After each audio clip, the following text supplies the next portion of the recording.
last here to discuss the summit, and in the meantime, a lot of work has gotten done, so allow me to start with a bit of a laydown.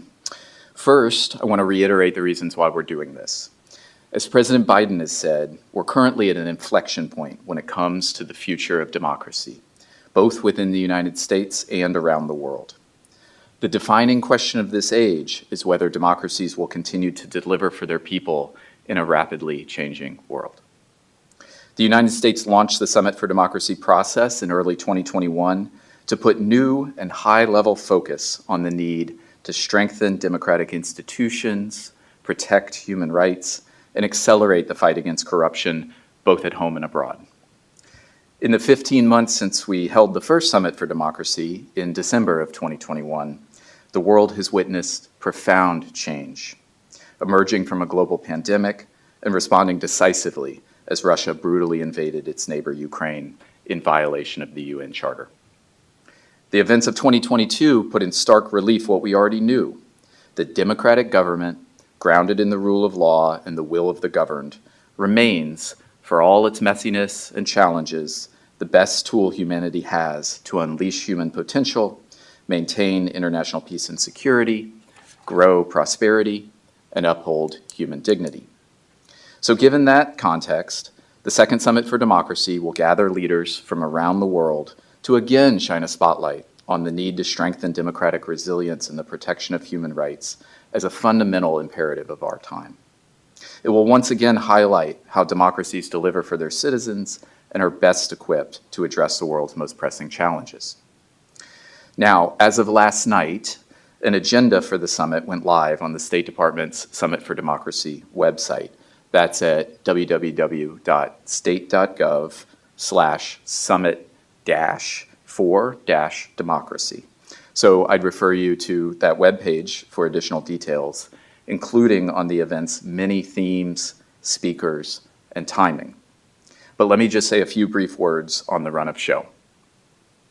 The formal summit runs from next Wednesday, March 29th, to Thursday, March 30th, and will be preceded by a day of high-level thematic events on Tuesday, March 28th, hosted by members of President Biden's cabinet and other senior U.S. government officials. On Wednesday, March 29th, President Biden, joined by President Chavez of Costa Rica, Prime Minister Rutte of the Netherlands, President Yoon of the Republic of Korea, and President Hichilema of the Republic of Zambia, will assemble world leaders in a series of virtual leader-level plenary sessions. We've extended invitations to 120 foreign governments and other partners to join this group. Interspersed throughout the day will be interventions from noteworthy pro-democracy and pro-human rights advocates who will have a chance to address government leaders. Then, on Thursday, March 30th, each summit co-host government will host in its capital an in-person, regional, ministerial level gathering with representatives from foreign governments and non-governmental actors. So what audiences will witness on March 30th is pretty unique, as we'll have a summit ongoing in 5 different locations around the world, all happening on the same day. The US-hosted event on March 30th will focus on advancing technology for democracy, the topic of which will be a significant focus area of US announcements during the summit. Our foreign partners will focus their in-person events on March 30th on other thematic topics essential to the functioning of representative and accountable governance. The Costa Rican event will focus on the role of youth in democratic systems. The Dutch event will focus on media freedom as a cornerstone of democracy. The South Korean event will focus on the fight against corruption. And the Zambian event will focus on bolstering free and fair elections. The US government is sending high-level delegations to each of our co-host partners' events in support of what they're doing. So for example, Ambassador Catherine Tai, the US Trade Representative, will lead our delegation in Korea, and Ambassador Linda Thomas Greenfield, our Ambassador to the United Nations, will lead the delegation to Costa Rica. The thematic events hosted by US government departments and agencies on Tuesday, March 28th, that I mentioned, will also touch on core summit themes. These will include, among several others, and again, I'd refer you to the website for a full rundown, meetings and events focused on a just and lasting peace in Ukraine, and also the imperative of gender equality to democratic rights-respecting societies. And both of those events will be hosted by Secretary of State Blinken.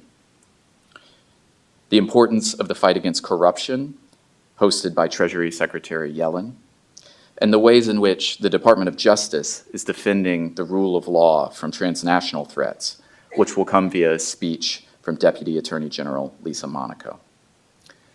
In addition, Deputy Secretary of Commerce Don Graves will represent the U.S. government at a half-day forum on business and democracy, hosted here in Washington by the Center for Strategic and International Studies, CSIS, which will spotlight the importance of the private sector to democracy and the commitments that companies are making to advance it.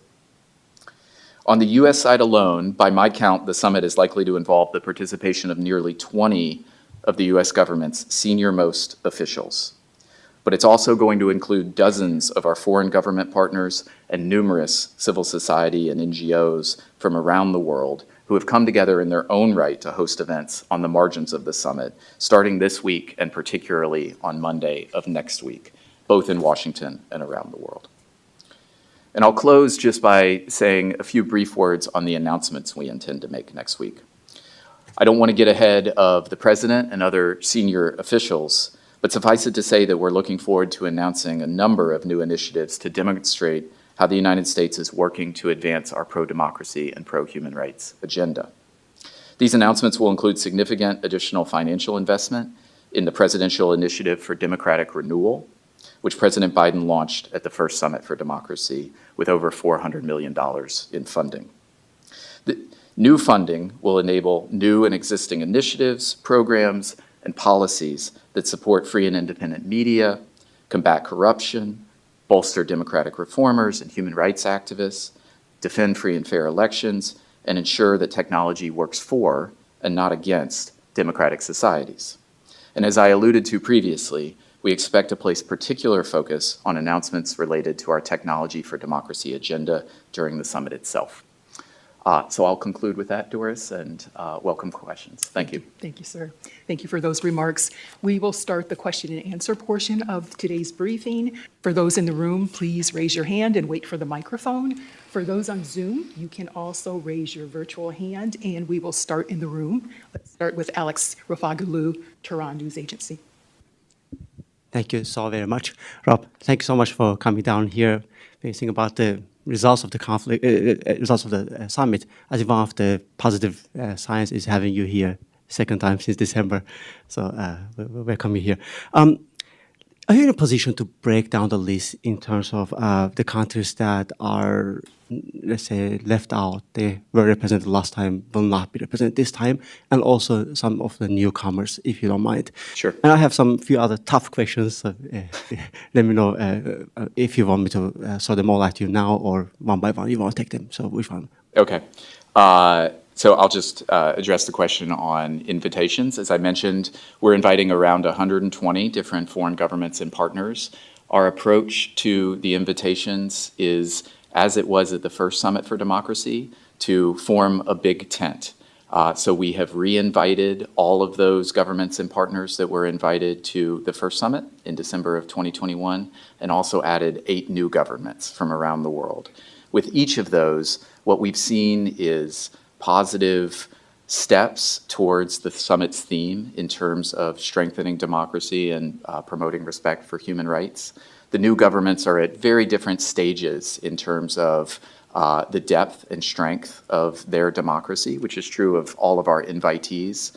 But at the end of the day, we wanted to include those who have the political will, and we want to put wind in their sails so that they can do their part to advance democracies, both within their countries and around the world. Thanks for that. Are you in a position to name them, the countries you mentioned? Sure. So new countries that will be invited for the second summit include Bosnia and Herzegovina, Liechtenstein, Cote d'Ivoire, Gambia, Mauritania, Mozambique, Tanzania, and Honduras.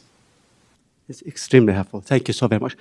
Two more questions. Sure. Draw your attention to the contrast in terms of performance of some of the countries that were part of the first summit, such as in my region, Georgia, where it has been backsliding, judging from the latest human rights report, and some other countries, such as those in Central Asia, were not part of the summit, but the secretary just returned back from the region, and he mentioned, some tangible steps that they have been taking. Is it going to be reflected when you look at the invitation list, and also, next, let's say, year of action, when you work with those countries? Yeah, it's a good question. Like I said, this is a summit for democracy. It's not necessarily a summit of democracies, and despite the fact that we are pitching an extraordinarily large tent, we need to draw the line somewhere. So our main message to governments around the world is, as we always do, we want to engage on matters of democratic renewal, strengthening institutions that reflect popular will and accountability and transparency. That's not limited, of course, to the Summit for Democracy. We took the approach of re-inviting all the countries that we invited in 2021, and you mentioned Georgia. We have made clear our concerns with democratic backsliding in Georgia. The president of Georgia was just welcomed here in the United States. She's been an outspoken voice for Georgia's Euro-Atlantic aspirations, and she will be the representative of that country that we invite to the Summit for Democracy. I really appreciate that. And my last one, I promise. I want to give you a chance to appeal to the countries, particularly such as Azerbaijan, particularly those that will not be represented at all, neither by their governments. Well, thanks for that, because they don't deserve to be there, given their human rights records, but also the civil society members and opposition will be sidelined, given the circumstances in those countries. What do you want people with democratic aspirations living in those countries, such as Azerbaijan, take away from this? So out of this, when they look at the president's gathering with world leaders and discussing democracy, and something that is not really touching upon their countries necessarily. Thanks so much. So I think it's good to reinforce that in launching the Summit for Democracy, this isn't just about the two events, back in December and now in March of 2023. We refer to this as a process. And what that process has done over the course of 2 years now is launch any number of different conversations amongst governments, including the United States, but not limited to the United States, conversations between governments and activists, some formal, some informal, these regional gatherings that we'll have next week in our co-host capitals, and just an extraordinary outpouring of support and work and new initiatives from advocates, NGOs, and other members of civil society, as I alluded to. So each of those components is absolutely vital to this process in the way each of those components is vital to thriving democracy. And we would say to activists from governments that have not been invited, many of whom are participating in this process in different ways, the process is going to continue and there will be opportunity to engage moving forward. And that's really at the root of this. The Summit for Democracy process is about starting a conversation and having all actors who contribute to well-functioning democracy make commitments around improvement moving forward. That's not limited just to governments.